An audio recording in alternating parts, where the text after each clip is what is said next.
Topspeed wie gestern beendet er diesen Lauf und auch sein Rennen für heute.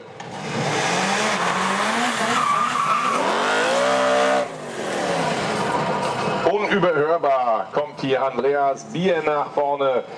Derjenige, der nicht auf Turboaufladung setzt, sondern auf Kompressorpower bei seinem V8 Audi, war gestern Dritter in der Quali mit einer 10,3 auf 221 und er ist hier Favorit gegen René Schenke vom SPB Racing Team aus Spremberg.